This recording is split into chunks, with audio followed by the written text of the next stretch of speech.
मोठ्यांचं झालं. आता ह्या इटुकल्या पिटुकल्यांचं रक्षाबंधन चालू झालं. दक्षच्या ह्या बहिणी लागतात, म्हणजे माझे मावसदीर आहेत ना, त्यांच्या ह्या 2 मुली आहेत. आणि एवढी सुंदर हँडमेड राखी आणलेली ना दक्षसाठी. दक्षने स्वतः त्यांच्यासाठी गिफ्ट चॉईस केलेलं होतं. युनिकॉर्नचे पाऊच असतात ना मुलींचे, ते वाले दोघींसाठी. आणि त्या दोघींना एवढे आवडले ना. परत एक सगळा आपला फॅमिली फोटो झाला. कॅमेऱ्यामध्ये बसत नव्हते. एक पोरग इकडं पळतंय, त्याचं पोरग तिकडं पळतंय, बारकं पिटुकलं रडतंय. पण भारी वाटत होतं सगळ्यांसोबत. एवढा गोंगाटा झाला ना. आणि बरोबर ऐन जेवणाच्या टायमाला लाईट गेली बरं का. कॅन्डल लाईट डिनर नाही झाला, पण आमचा बॅटरी लाईट डिनर झाला. बॅटरीच्या उजेडामध्ये सगळ्यांनी जेवण केलं हसत खेळत. आणि परत भाऊजं जाणार होते संध्याकाळची, म्हणून तिला हळदी कुंकू वगैरे लागलं. माझं थोडं दुखायला लागलेलं म्हणून मी ढिल्ली कपडे घातले. पिल्ल्याला म्हणजे भाच्याला टाटा बाय बाय केलं. कारभारी सोडायचं आलेले, कारण का रात्रीचे 12 वाजलेले.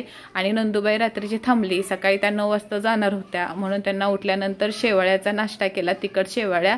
आणि त्या 9च्या ट्रेननं गेल्या.